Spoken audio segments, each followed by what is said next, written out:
Hi there, in this lesson we will learn about constructors in Java.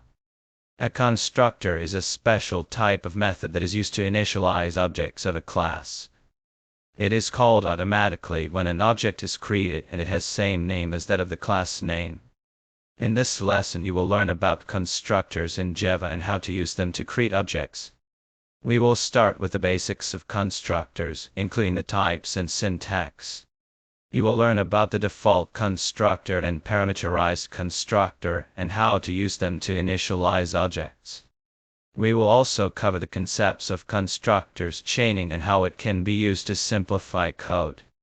Additionally, you will learn about private constructors and their use in creating singleton classes which can only have one instance in the program.